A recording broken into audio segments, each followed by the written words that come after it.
Hi friends, இன்றைக்கி நம்ம பிரியாணி தான் செய்ய போகிறோம். சிக்கன் பிரியாணி எப்படி செய்யலான்னு பார்க்கலாமா? ஃபர்ஸ்ட் நீங்கள் கீ போட்டுக்கோங்க.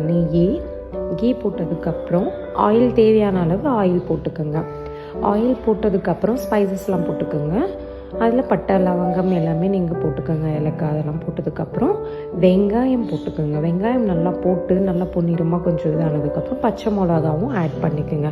பச்சை மிளகா ஆட் பண்ணதுக்கப்புறம் நல்லா கொஞ்சம் ப்ரௌன் ஆனதுக்கப்புறம் கோல்டன் ப்ரௌன் நீங்கள் கரம் மசாலா 1.5 டேபிள் ஸ்பூன், அதுக்கப்புறம் 3 டேபிள் ஸ்பூன் மிளகா பொடி அதெல்லாம் போட்டு எண்ணெயில் இது பண்ணிவிட்டு ஃப்ரை பண்ணிவிட்டு தக்காளி, தயிர், ஜிஞ்சர் கார்லிக் பேஸ்ட், இஞ்சி பூண்டு பேஸ்ட்டு அண்ட் கொத்தமல்லி, புதினா எல்லாமே ஒரேடியாக மிக்ஸ் பண்ணி போட்டு நல்லா எண்ணெய் பிரிஞ்சு வர அளவுக்கு மிக்ஸ் பண்ணி கொஞ்சோண்டு உப்பு போட்டு நல்லா மிக்ஸ் பண்ணிவிட்டு எண்ணெய் பிரிஞ்சதுக்கப்புறம் சிக்கனை எடுத்து போடுங்க. சிக்கனை போட்ட உடனே கொஞ்சம் நல்லா கிளறி விடுங்க. கிளறிட்டு எண்ணெய் பிரிஞ்சு வந்துச்சுங்களா, இப்போ கறி உடையாமல் இருக்கிறதுக்காக ஒரு லெமனை நான் புழிஞ்சு விடுறேன்.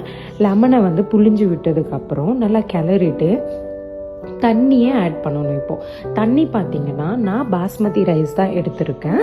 ஸோ அந்த பாஸ்மதி ரைஸுக்கு 1 கிளாஸுக்கு 1 கிளாஸ் அப்படின்னு நான் போடுறேன்.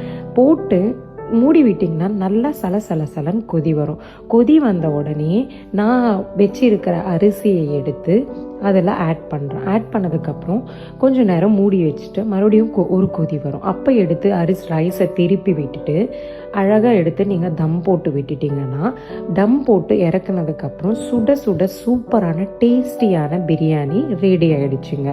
இது ஒரு ஆர்டருக்காக தான் ரெடி பண்ணிகிட்ருக்கேன். ஸோ ஆர்டர் ஃபைனலி ப்ராப்பராக கம்ப்ளீட் பண்ணிட்டேன். நெக்ஸ்ட் வீடியோவில் பார்க்கலாம். வீடியோ பிடிச்சிருந்தா லைக் பண்ணுங்கள், ஷேர் பண்ணுங்கள். பாய் பாய்.